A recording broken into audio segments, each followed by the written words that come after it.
and welcome back to the 90s Mad Podcast, your Newcastle United podcast hosted by three lifelong Newcastle United fans, myself, Jefferson, and AC.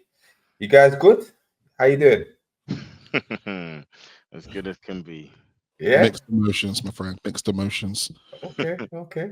Obviously not 100% happy, but for obvious reasons, but we move on that. But yeah, don't forget to like, comment, subscribe, get the numbers up. Get the following numbers up, the algorithm working and all that helps us with the channel. But yeah, we're here on the back of the latest game. We played Brighton yesterday. And for those who don't know, it finished Newcastle United 0, Brighton Hove Albion 1. Yeah, a defeat at home. Yeah, St. James's Park is no longer a fortress. Not only that, we drew a blank. So yeah. There's quite a bit to go through, but let's start with overall thoughts, right? Because obviously, some are saying it's our best performance of the season. Maybe hard to argue with that, especially for 35 minutes. We played very well on the front foot, controlling the game and stuff. I think the possession stats were in our favour. Obviously, shots on goal overall, I think we had over 20 or over shots on goal. XG was, we're not one for stats, but XG 1.95, I think it was. So in that respect, can't have too many complaints. But AC, what is your overall thoughts? So I think it's one of those things where I do think it's a weird one. Overall, okay, once again, this is a game of many acts. So let's start with the first act, up to 35 minutes. I think Newcastle looked really good. I think we definitely come off the front foot really well. I think it showed there was a lot of intensity. Like we were really pushing against Brighton. Barely had the ball. I think at one point it might have been like 85% possession to us or something like that. Like we really had them backed in their corner to a point where, they weren't able to do anything with the ball at all. And I think I was really quite impressed with the midfield. I think Tonali played well. I think Bruno was looking quite impressive in parts as well. I think Joe Linton was clicking quite well. And, I did say in the preview that I think our game would be about the midfield. But it seems to be the midfield wasn't the problem, obviously. We can talk about those chances down the line as well, the many chances that we did have. There were some bits where I was almost sick of my stomach when Isak had the one-on-one and just wasn't able to pull it away.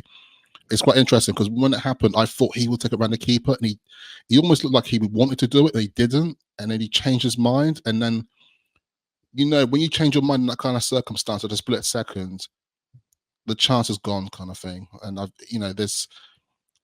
and when we received that goal, it was such a sucker punch, but we knew as well that Brighton would like to do the counter on the break, and that was their thing. And let's be honest, like in that first half, that was the only bit of action that they had. And guess who scored it? Welbeck. Once again, this is all documented in the preview. We said that this guy is a problem. And what was funny to me as well, because there's some other things to point out about this game, is that with the lineup, Minter didn't start. He actually didn't play at all. Oh, just on that, do you think, because there's rumours circulating that there's something in his contract when we sold him to say that he can't play against us for a period of time, because apparently some people said he wasn't injured, he wasn't ill. I heard Herzler made quite a few changes though, didn't he? It strikes me that he had a specific plan for us. That's how it felt. And I forgot they had Ferguson. He started up front actually, and then Welbeck sat just behind. Yeah, I kind of forgot about Ferguson, but to be honest, I think he was injured for quite some time. But go on. Yeah, I mean, you covered a lot of the stuff there, like you said. For 35 minutes, we controlled the game. We're out the traps, flying. We had, I think, three or four opportunities before they scored. And I know Jefferson mentioned that Ursula had a plan for us, but let's be honest, the plan wasn't working, because had we taken our chances, we would have been outside, right? But time and time again, if you don't take your chances, you get punished in this league. And like you said, the midfield wasn't the problem today. I thought the midfield played well. It's just defensive lapses and mainly the lack of of a cutting edge up front, and it's the second game running where we haven't taken our chances and we've come away with this result. So something needs to change. We'll go into the nitty-gritty of it as the pod goes on, but these are the games we need to be winning. If we're going to be serious contenders for Europe, we have to beat in the teams around us, especially at home, and we're failing to do so. So it's not looking good. But Jefferson, what was your overall thoughts? Listen, we can forget about Europe. And there's fans that are putting us in the same conversation as Villa and some of these teams. Let's forget about all that, and I will keep banging that drum. As long as this manager is at the club, we will not progress. And part of that is tactics. So, you can keep banging on the door, keep banging the same drum. But if it's not working, you have to be able to change that. And by changing, that doesn't just mean making substitutions.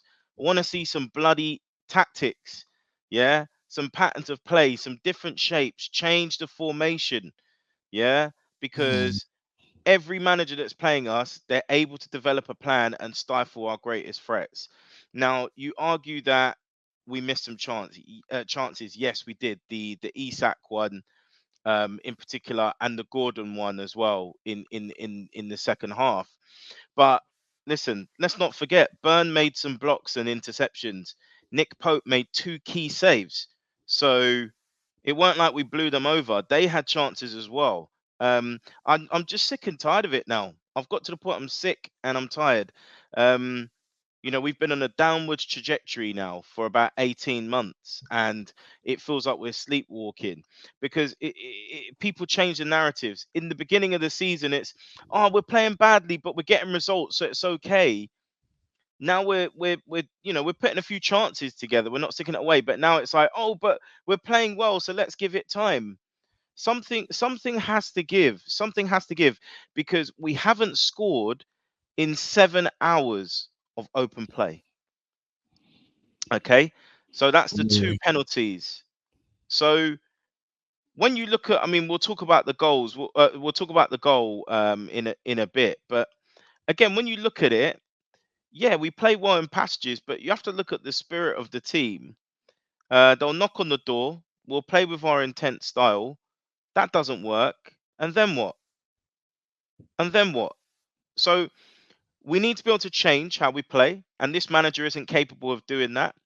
Whether it's stubbornness or lack of tactical acumen, I don't know. And I think the thing that's really, really come to hurt us, because I'm not going to blame Isak. Isak had just come back from injury. Gordon is out of form somewhat. Our recruitment has been poor for the last 2 years. Anthony Gordon is arguably the last signing that we've made that has had a significant impact on the first team. And I know Barnes has had a good season so far, but you look at it there, you've got the fullbacks in Hall and Livramento, which cost us a combined 65 million, I think it is. But what's the issues? It's not in defense, it's in attack. Because I'm not being funny, we sold Manquillo. Manquillo weren't that bad. He weren't that bad that we had to spend 30 whatever million on a fullback. Do you know what I mean? We'll get what to we Tino need is in a someone while, up there.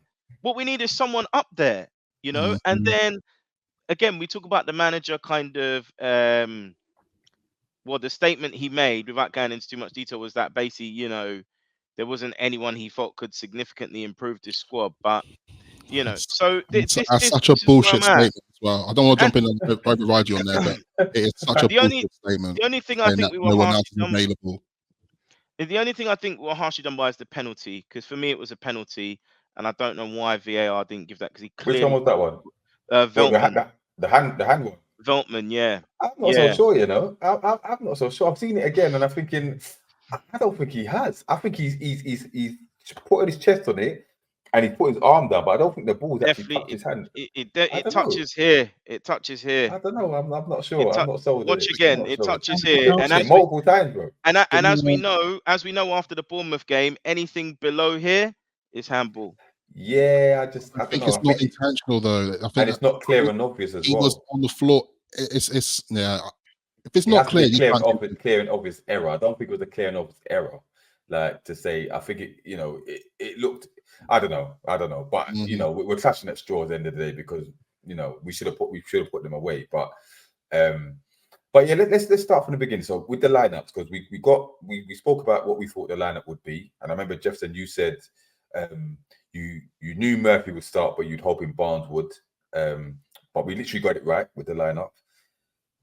But when you saw it, did you think, okay, and especially with Minte missing on their side, did you think, okay, this is enough to get the job done? What were your thoughts? Potentially, I thought we'd have our moments and that we'd take our chances. We got them, being at home, we've got a good record at home.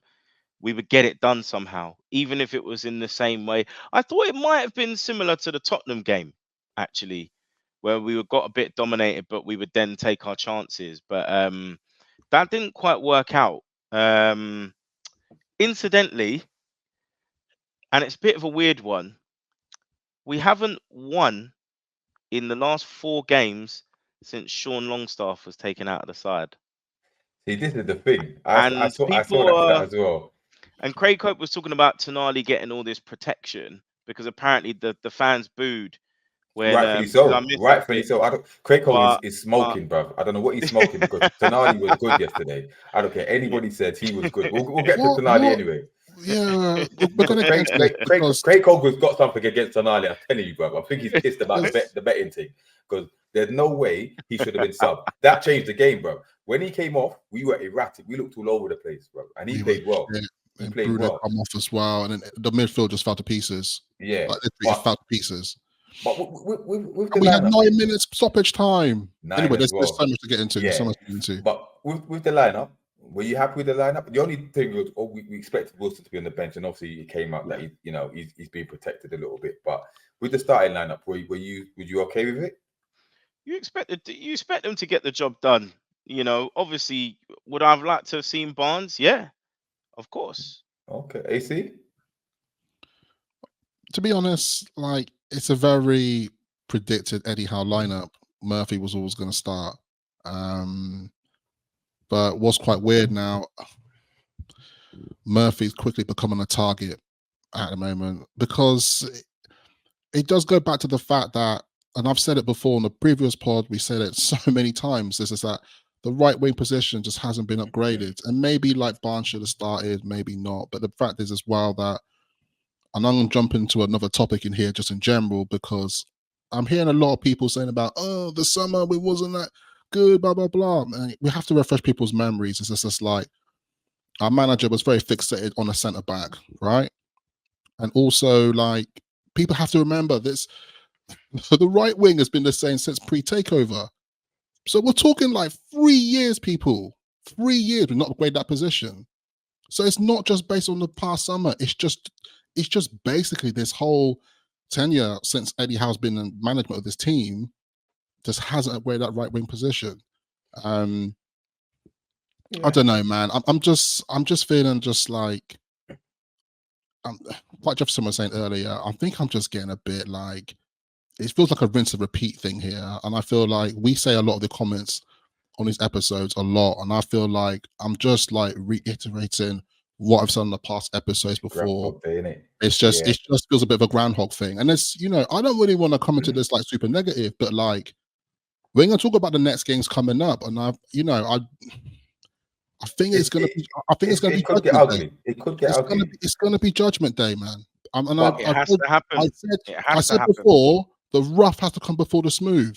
This is the rough right now. Yeah, this rough is going to last a long while. It's going to get really horrible, right? But with the game though itself, right? So obviously, before the goal happens, we said we started off well. We talk about the chances that happened, right? Because I think Isak had an air shot. I think Gordon's put one over. I think it might be flicked over by Joe Linton, and Isak swiped at it, and he missed it, completely missed it, right? Yeah. I think in the same half, I think Gordon forced a good save from the keeper. It's cold one. Forced a good save from the keeper. But obviously the main chance, good build-up. This is where Tonali comes to play because he played that quick pass to Bruno and he slid through Isak. And we talked about in the previous part about the space Isak's going to get with that high line, the through balls threaded through. he's got his chance now, and like you said, ball on the ground, boy. Yeah, I mean, he might have changed his mind or whatever, but rather than either dink it or go round the keeper, he's kind of tried to do an Henry finish, and he's put it pretty much straight at the keeper now. I believe a fully fit Isak puts that away. Same with the air shot. I think a fully fit Isak puts it away. And he also had a shot where he took the left-footed shot, and Murphy's in the way, and he's blocked it as well, which was frustrating because I think that's going in. But yeah, those were the main. Murphy did not have a good Dan day. Burn at the back post as well. Murphy did not have a good day for us. Listen, Murphy was horrific, especially in that first half. He was awful, misplacing passes, couldn't beat a man, over-hitting crosses. He was getting in the way. He just looked so out of his depth there. And again, like you said, AC, you can't even blame him. Yeah, we should have strengthened that position before we signed Harvey Barnes. Yeah. And we haven't done it. We had the opportunity this summer. He's focused on Guehi, but on the centre back. Yeah, £70 million. I'm not hearing that we don't have the money to put on the right. We got the money, and this is the thing, people. The club has money. Do not be fooled that like we ain't got the money or like we're struggling with PS. Listen, we got money. We started a brand new 3-year cycle of PSR. You don't offer 75 million for a centre back if you've got no money. Yeah, it makes no sense. But anyway, so listen, we did take our chances. And then the goal happens, right? Now, I think this was like 90 seconds after Isak's chance or something. Yeah, straight after. Because basically what happened was, I think Isak's chance ended up being called for offside. So they took the free kick, and that's how it happened. And before you know it, they took the free kick quick. Right. Listen, because we know how Bournemouth are going to play, right? The intricate passes, that's how they do, right? So we should have been alert. But the ball over from Lewis Dunk, and he played. Welbeck's played a 1-2. Is it Gunter, whatever his name is? Jorginho Rutter. Rutter, right? So gone through, and he's good finish. But there's so many players that fought for this goal, right? Now, you lot could talk about that, but I'm going to talk about Tino Livramento, yeah? Because not only should he have been stronger on the ball, he should have been more alert to cut that out as well. This guy's positional awareness, I told you that from the pre-season, it worries me. His positional awareness, and he falls asleep one too many times. But when it's going to cost us, and lo and behold, it cost us with that goal, right? So my main gripe is with him. Yeah, I don't know if you don't want to talk about any of the other players like Fabian Schär and Dan Burn being on the halfway line. I don't know. I think with Fabian and Burn, it's a difficult one because you could look at them and fixate them, but at the same time, just from how we were high up the pitch, from the movement of that attack that we just done, and now they're taking the free kick because Isak was caught offside, you're naturally just high up the pitch. I feel it's difficult to say that like, oh, you should have been further back and such, but I think I'm with you here that like when I looked at it, and I had to look at it several times, Tino, man, and it hurts me, man. It hurts me because when that goal went in, I was just like, such a soft goal to concede, and the way it went in, I was just like, unnecessary, man, unnecessary. But at the particular time when it went in, I did predict 3-1, so I was thinking, right, that's their chance they're going to take. We're not going to kick on, kind of thing. But it didn't go well like that. Jefferson, what were your thoughts on the goal itself? Yeah, I think obviously the centre-back's positioning doesn't help. We've talked about this even in the summer, that we needed to get a centre-back that had pace. We talked about it in the build-up, even against Man City particularly, that we've literally, we're relying on full-backs to save the back line, To be fair, Hall nearly gets there, nearly. But he's leaning on Tino's side. So that's where Tino's got to nudge him. He's got to pull his shirt, whatever you got to do to cut. Because even if he gets a shot away, he could do that as well. But even if Welbeck gets a shot away, when you sort of nudge someone, you put them off. The thing about Tino, which isn't helpful, he's got this very lazy, languid style. So even if he's trying hard, it doesn't look like he's trying hard. Look good. But I think there's a little bit of him that thinks, I saw it, I'm fast enough, I can get there. Which he has done at times, but he has to learn. Because how old is he now? 22? I don't even know. 22, 23? He's got to learn, because really,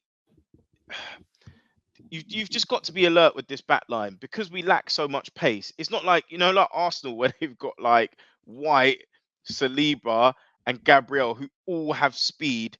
Do you know what I mean? They can cover ground, we don't have that luxury. So in terms of our positioning and awareness at the back, it's a weakness that was exploited last season. But to be fair, got to be really mindful. But to be fair, like, we have to remember as well that Botman is missing, and when he comes back in, I'm not saying that he will hit the ground running immediately, but I think he's not quick as well. He's not quick as well. He's not that quick. Quicker than them, man. I'm worried.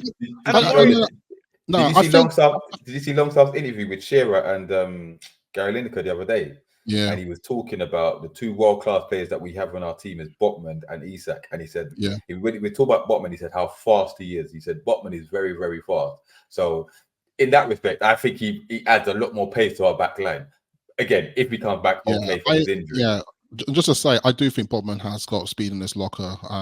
He's definitely faster than the two players we've got at the back at the moment. But I think we're realizing as well that he's been such a big miss that I do wonder that, like, maybe when he comes back in, that just aligns itself a bit better, and then all of a sudden playing up for the back was just a bit better as well, and it just makes me realize that maybe he's the missing piece here. But passing, I think passing, he gives us a left-sided pass, because at the moment we've got, in terms of from the back, we've got Share. It enables us to switch it a little bit better, and he has a very good range of passing. It will allow the midfielders to push slightly more 5 yards further up, and obviously he's strong. Like, that's the key aspects really that I think he'll give us. However, it's all ifs and buts at this stage because he's had quite a significant injury, and that injury affects your mobility. So it's known as a reducer at times when you look at your cruciate. So we're almost kind of visioning Botman from 2 years ago and almost on a wing and a prayer expecting that same player to come back. I'm going to say I just hope he's better than when he came back last time, bro, because when he was rushed back last time and he was awful. So I'm just hoping that he's a lot better than he was. We take our time with it because we can't have that Botman back, bro, because you might as well just keep it Dan Burn in there. Yeah. Part of me just thinks they just shouldn't bring him back until next year, the next calendar year.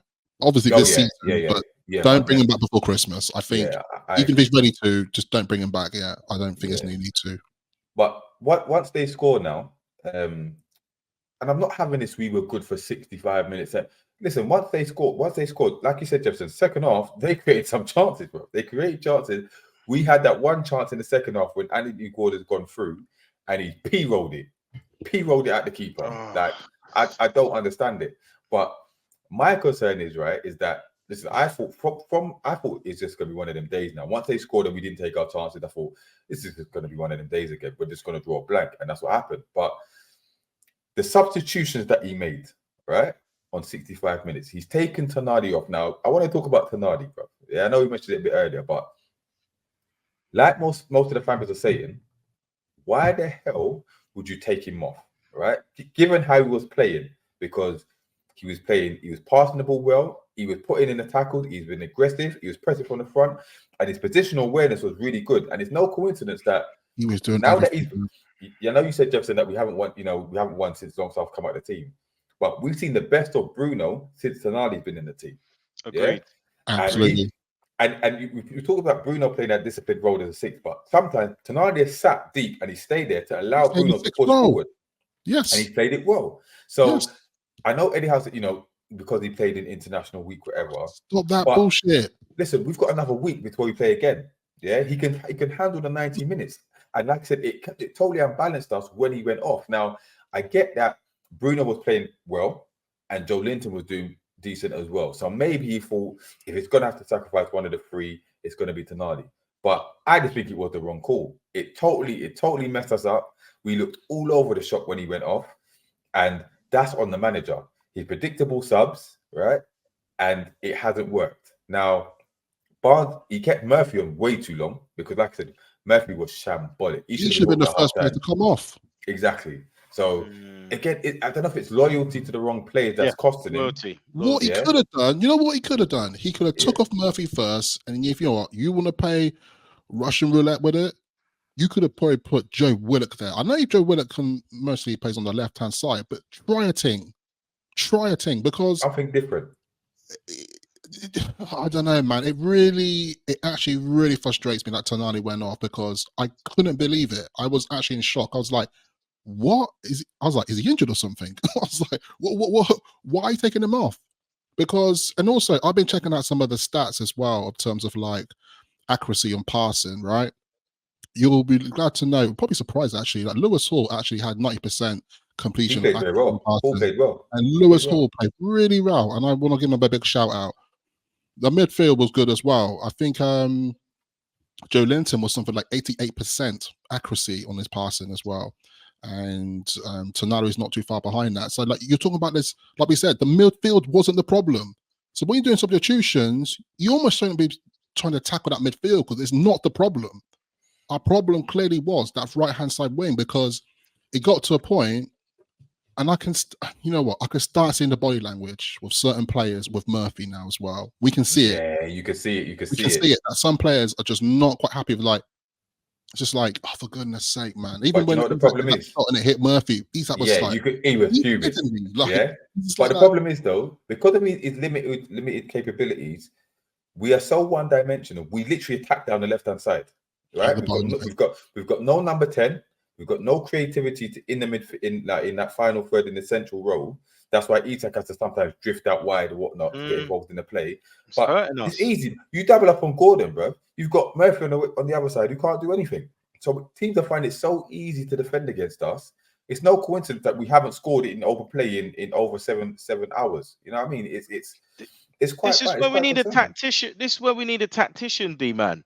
Because, for example, he's just so stubborn with the 3-8s, you know. Because I remember Klopp was like that, and then what he did was he had Firmino drop deep into that 10 role. After they sold Coutinho, they had Coutinho there as his next evolution in the team. So that's another thing. I just feel like the coach is not progressing the team. This is the best it's gonna get for him. And he's living off what he's done 2 years ago.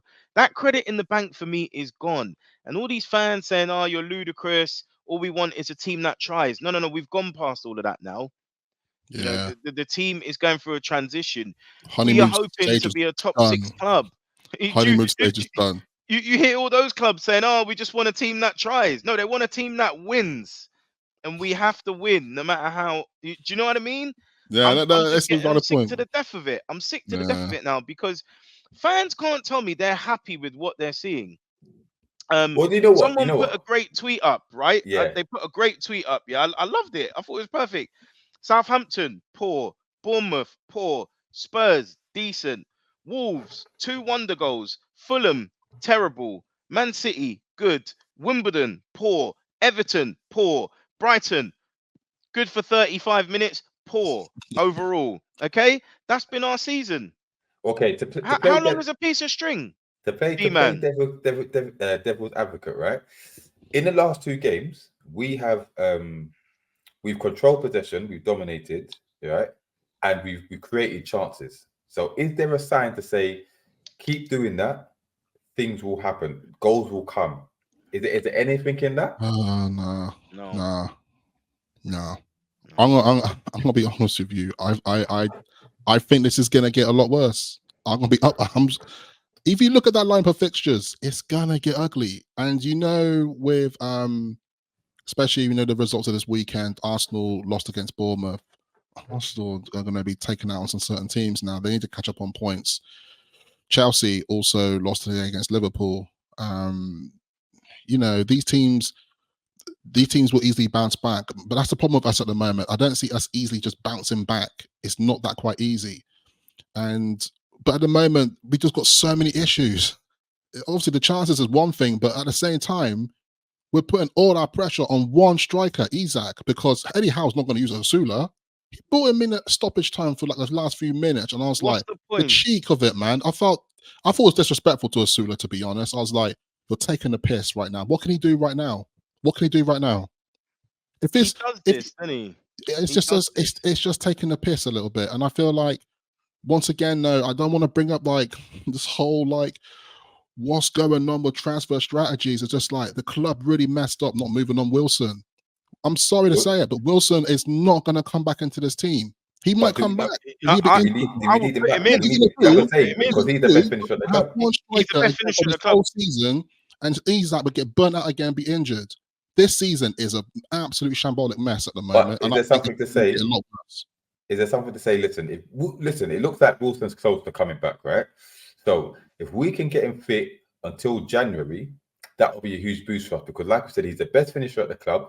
And unlike Isak, when he comes back from injury, he normally gets up to speed with fitness very quickly. Isak takes about 4 or 5 games to get to full fitness. So if we can get Isak and Wilson back for the next from next game onwards, we might see some of these chances be put away now, and that put a different spin on the next few games. No, man, I doubt it. I'm not positive on that. I think too much pressure to put on Wilson. I think we're going to see that Wilson's been up for so long. People are going to be like, "Shit, this guy's not the same player." I just don't think. Yeah, I've got a feeling Wilson's not going to come back firing, and we're going to realize that we're absolutely in a shambolic mess, and people are just going to be shrugging of like, "What do we do now?" kind of thing. But this whole strategy is a mess. But it's a strategy that's been in progress for the last few years, and so.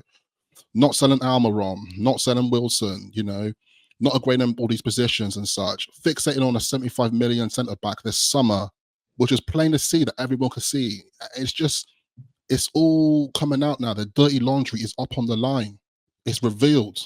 And it's just going to get a lot worse. I hate to say it, but it's going to get worse. We're going to see some results that we're not going to like. It's going to be hard to digest. I think Chelsea are going to beat us back to back. I'm going to say before we get to the upcoming fixtures, right? Looking at the league table, yeah, because Forest play tomorrow and they could be above us. Come end of the game week because they're on 10 points and they've got a better goal difference, right? So if they win, they go back. We slip down to 9. Goal difference is 0, people. Yeah, Man United. I'm going to say. We're 1 point above a shambolic Manchester United that everyone was slating, calling for Ten Hag's head. And we're 1 point above them. It's like one of the worst starts I've ever had. They're now 1 point behind us. Yeah. Just think about the context. Get behind Eddie. Get behind Eddie. All right. Just think about the context. I just don't think people are really seeing it for what it is. And it's almost just like you said, Jefferson, I think people are still hanging on to 2 years ago. Oh, we were in Champions League last season. But I think like the tables turn so quick in football, and I feel we just got to look at our stone competition for those places right now. We've missed out on Thomas Tuchel now because we took too long. There's too many managers, big managers that have moved on in the time that really Eddie should have been sacked. And just imagine if they sacked him at the end of last season. I guarantee you we would have had a better window. We would have strengthened in the summer and pushed on. Right about now, Brighton are better than us. 100%. Listen, Brighton play better football than us. They've got a style of play which we can identify. They've got a striker that's banging in goals. That Welbeck injury doesn't seem to be as serious as we first thought. Like, remember, they've got Minte didn't play, João Pedro didn't play either. Yeah, I know. You know what I mean? It's well, they look put out a weaker side against us. And like you said, you can forget about Villa. Forget about Spurs. They come to our backyards, right? We're not on their levels, man. And smashed in our windows. So given all of that, right? Let's look at the next few fixtures that we've got. Like I said, AC, we've got Chelsea twice in the league, in the cup. Then we've got Arsenal. Then we've got West Ham. Yeah. So we've got Forest away. Forest away, then West Ham. Right. Yeah. And so with those particular fixtures, how do you think we fare in those next few games?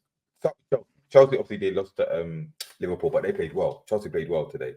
Just the defense, as usual, and the keeper let them down. But do you see us, we'll preview it anyway, but do you see us get anything out of that Stamford Bridge game and the Arsenal game? No. No? No. And I think it's going to be part of the downfall for Eddie Howe. What about the cup game? God forbid I got up there and see us lose. But what about the cup? Yeah, at home. I think we're gonna try beat up for it. I don't know, man. Chelsea they just got a better squad, and I don't know. I just the way I see it, and I know there was a lot of chances that we had against Brighton, we didn't take them, but it is what it is, my guys. It is what it is, and it's not like the first game of the season where things have just been a bit mediocre. It's been like this since the start of the season, so I can see. I hate to say it, man, but I think Chelsea's going to come to our ground and give us a hammer in as well. Back I to think back the next time we could honestly look at us maybe getting something is maybe Forest away. I can see us probably winning against West Ham. West Ham are definitely going through a rough patch at the moment as well. But I don't know though, man. I don't know. It's just I'm struggling to see where the significant changes of improvements are going to come from at the moment, unless there is miraculous, like we start playing 4-2-3-1 or something in our formation. You're seeing Tonali and Bruno at the back like that, and it's something different. You got Isak up front, you got Gordon playing behind, then you got Barnes on left, and then you can still play Murphy on the right. Then we're talking a different system completely. Okay. This is I'm not even like, I'm not a man with like credential of like coaching badges, right? But that simple formation there will offer you something different and a little bit of more hope. But I'm telling you now, if we start every single game with 4-3-3, we're going to get eaten alive. It's the same things we're talking about, AC. That's the thing. It's the same, just like you said, it's rinse and repeat. Like, but I just feel the fan base is very infantile because they're like, again, let's go on the ride we went on 2 years ago. Like, it's the same shit. So hold on, with the fixtures ahead, Jefferson, do you have any hope with any of those? No. I'm done. I'm checked out. I'm waiting for the brother to go. I'm checked out. Fingers. People are gonna listen to this, watch this podcast, and go, "Oh, you guys." But I'm telling you now, when the results come back, listen to this podcast, you're gonna be like, "AC was right." Jefferson was right. Supposing I'm not. Listen, I say this all the time because I thought we beat Brighton, but suppose we get a point at Stamford Bridge, we beat them in the cup, and we get a point or 3 points against Arsenal. Does that change your mind in any way, shape, or form? It prevents the inevitable. Stay of execution. That's all it is. People can see the ending. They just don't want to. They don't want to admit it. Do you know what I mean? Well, that comes to my next question. Then, is Eddie Howe under pressure? 100%. Yeah. If anybody out there thinks he's not under pressure right now, you are fooling yourself. From the media, but not the fans and the club. You don't think from the media. You don't think from the club. Not that I've seen. They seem to be supporting him thus far. Yeah. Nah, man. I think they're under pressure. I think he's under pressure. Behind the scenes, it's under pressure, man. What will it take for him to go, do you think, to get for them to say, you know what, thanks or no thanks? 3 more defeats.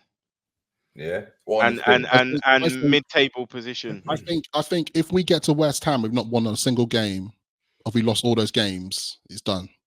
100% done. Yeah. So if we lose in the cup against Chelsea, we lose in the league against Chelsea, we lose in the league against Arsenal, and then we lose against Forest away, which I think could be possible at this stage. We get to the West Ham game, I think it's done. Honestly, people are going to be shocked, but it's a snowball that goes downhill quite rapidly because look at our position in the league. You said it earlier, Forest could be above us by the end of tomorrow. And if you count the other losses, I'm not even joking with you, we could be like 15th. You got to do the math on it at the same time. We could be like 15th. And when people were saying 0-0 against Everton was a good result, I told everybody it's a poor result. Against the worst teams, you just need to get the 3 points. Just get the 3 points, then you got the buffer, and then fine. If you lose against the so-called better sides, it's a case of it is what it is. Do you know what I mean? So you're looking at, the draws to Bournemouth and stuff like that. It's poor results. The thing is, Bournemouth looks like a good result. If you talk about the super team Arsenal flopped. Arsenal flopped the team. But they had 10 men. They started with 11. They started with 11. But they had 10 men. They started with 11. Okay. And before the sending off, they were 4. When was the sending off? What minute was it? The 30th minute. Okay, so 60 minutes to 10 men. So let's forget that. Let's forget that now. Before the sending off, they were shocking. Not a shot on target. The one shot on target came when they had the 10 men. Yeah, that's the one. Okay, but we got Arsenal were mugged off rubbish. though when we played there. No, We got Chelsea scraped a victory against them at their ground, right? So that point ain't a bad result. The point at Bournemouth ain't a bad result. Bournemouth is a tough one to go to, man. On Because it's a small pitch. It's a hard place to go to, and let's be honest, Bournemouth got momentum at the moment. Bournemouth got like 1 point behind us. Bro, the league right now is ugly. Because the thing is, well, it's so early in the season that like if you lose 2 on the bounce, you drop so quick. Yeah. Let me check. All of a sudden, you're not in the top 10. So this is what I mean. If we lose against Chelsea, if we lose to Chelsea, or even draw, yeah, because Bournemouth have got 11. They got. Oh no, they're way to Villa next week. So we should stay above them. They're way to Villa. So we should stay. What about Man United and and Forest? Man United are away to West Ham. Yeah, which could go either way. As bad as West Ham are, you just know they could turn up against Man United. You just don't know. Yeah, Forest. That's the tricky one. Yeah, Forest are away to Leicester. Forest will probably win that. You never know, but at home Leicester's not too bad. But you know the threat. But Forest are more than capable of getting something away to Leicester. But we'll know because that's Friday night, so they could be clear of us. Come before we play on Sunday, they could be clear of us, mate. So just to be clear here, that like obviously, you know, I mean, I've been supporting this club for a long time. Obviously, I want to see this club progress. I want to see this team win. And like, I look at that Brighton game and the chances they had, it's like, fundamentally, we deserve to win. The XG told us we deserve to win. But I think it's just one of the things you just have to come to terms with reality. And I'm seeing it happening. I just think, because the games we had so far, obviously, Man City's been the toughest opponent. We're now starting to heat more of the elite teams, the Chelseas, the Arsenals, and we just know we're not on that level. And no matter how good we could be on the day, they just have a lot more in their backpack. For us next week. The amount of chance that Chelsea create normally, but they get to Chelsea are just a handful. Like I don't know, and the fact we got to face them twice within 4 days, it's just like. And they've got the squad to make the changes, haven't they? Exactly. I'm telling you, sacrifice the Carabao Cup, and focus on the league. Make those changes. Play your reserve team against Chelsea. When you say reserve team, when you say reserve team, you're looking at maybe. Don't be playing Joe Linton, Bruno, Tonali, Isak. Don't play them. Why? Wilson has to start. He will start. Longstaff has to start. But one of Bruno has to play. But you know what? You made a valid point. Actually, you made a valid point. I think I starting 11 against the league and then starting 11 against in the Carabao Cup in 4 days. You have to change things around. But I don't think he will, because Howe has a service intently. He needs to win the cup. I think he will change enough. I think don't give him Tonali won't play because he don't seem to like Tonali like that. But Longstaff will come in. Willett should come in. If Wilson's fit, come in. Miggy can maybe come in. Barnes will probably come in.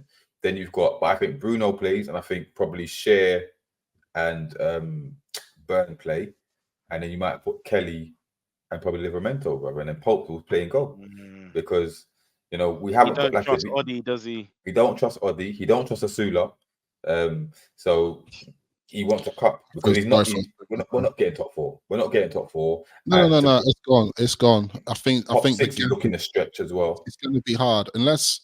The only way you can really progress now, you need to go on like a 5-game run. Just win. And all of a sudden, you're back on the echelons. But that's so hard to do right now. I don't know how that's going to happen, really. You need a new manager bounce. That's how you get it. And the thing about the Brighton game is that, like I said... it's true, isn't it? The midfield was so good. I think, like, I want to give shout-outs to all 3 of them. Bruno was so good, man. Like, and I think you're right. Tonali does bring the best out of Bruno. Because you can see there's an element of trust. Yeah. That chance with Isak, that touch from Tonali. Boy, if we scored that goal, everyone would have talked about that touch for days. Would have been like, Tonali worked that touch. Because we didn't score it, it's just an afterthought. But like, I love those details, isn't it? I'm just like, that look. I've been saying about this guy is like one touch. Tonali wants one-touch football, and I feel like we need to impose that a bit more. And I think we're starting to do it a bit more. You can see that our passing is a bit more fluid, a bit more quicker. But Well, man, hopefully Isak can stay fit, get a lot more fit, should I say, and get running the team. Wilson as a decent backup. But like I said, if that midfield can, remember they're still getting used to each other. So and you start to see the effects of what happened. That the continuity with them, the fluidity, they're getting to know each other. It's working, right? God forbid he changes it in them important league games, right? Because we need them ready for especially for Arsenal at home. We need that midfield three to be on it, right? Hall seems to be settled at left back now. He's having decent games. Hall looks good, man. He looks good. Yeah. His stats against Brighton were really good, and not just the stats, but obviously for what I saw my naked eye, he was really good. And I feel like right hand side, we can definitely say now we don't ever want to see Kelly on left back unless it is a Carabao Cup game. You want to rest Hall. That's all I'm saying. But listen, the fact I'm going up there, don't rotate too much. I'm not going all that way to see a bunch of youth man in that team get slapped by Chelsea, bro. I don't want it. I'll be fuming. You think Lewis Miley will come in? You think Lewis Miley will come in potentially? On bench now, isn't he? Because I don't know if you saw photos of him. He's put on some muscle, Yeah. Got new tattoo and that. New he car and that as being part of his rehab to try and get stronger. Yeah, I think so. He's filling out a bit more. He's getting a bit older now. Because how old is he now? Good to get running. 19 or something. He's still 18, 19, something like that. But it'd be good to get a run out. Good to get a run out. I saw him last season as well. Before I forget, because obviously D-Man, you were flipping on us about the next fixtures, right? What's your prediction on his next fixtures? Because you threw it on us, and we both said that like strong road ahead. We doubt it. So what's your thoughts? You know what? I think we lose to Chelsea. I'll be surprised if we get anything there. I think we're capable of getting in the league, capable of a draw, but I think we're more likely to lose. I think we scrape a cup win against them midweek. Arsenal, if it's the Arsenal lineup that played yesterday, we should win the game. But if Saka's back, then no, I think we lose that game. And then we've got listen, away to Forest worries me, That concerns me. We were lucky last time as well. Lucky last time. Lost the season before that. Wood written all over it, man. I know we won the season before that. But yeah, we've got a good record there. But Anderson. Yeah, that one. And Alanga. Yeah, that worries me. Home to West Ham, we should be beating them. I think Lopetegui's sacked by then, but we should be beating them. So in all, I think maximum from the league games, 4 points. 4, maybe 5 points maximum. Yeah, but that's not good enough. We should be beating Forest. We should be beating West Ham. Chelsea and Arsenal. Chelsea game's scary, man. It scares me. I just can't believe you got them twice in 4 days. 5-1 kind of thing, 4-1 kind of thing. Nah, man. No. I can see it happening. We've got pride, bro. We've got pride. Like I can see it happening. 3-1 maximum. Yeah, but if we get slapped 5-1, sack him at full time. I'm telling you guys, man. I'm predicting the future. It's gonna get ugly. We're not, because I feel like so far we faced obviously. We thought we're gonna get ugly against Man City. We thought we were gonna get ugly against Man City. I know, but that was at home though. I was at home, and to be honest, it's like it was a really defensive shift. But I just feel, I don't know. Part of me actually thinks at the moment, as an attacking team, Chelsea are better than Man City at the moment. Personally, no, they are. They probably Chelsea have a lot more. Chelsea have more than most teams, to be fair, attacking wise. I reckon they're one of the most attacking teams. I think the way they attack, I think they're up there. It's their defense that we might be able to penetrate. Palmer just bagging some goals against us, man. Yeah, he's gonna have a field day. Madueke's gonna run us right. He had Robertson on toes today. Yeah, so he's Robertson was struggling today with him. Even Neville was like, "What's up with him?" Madueke, that's another player that was right in the air, could have been. That player was never going to move to the north. You see what we said about Wolves? No, you weren't coming up here, bro. You weren't coming.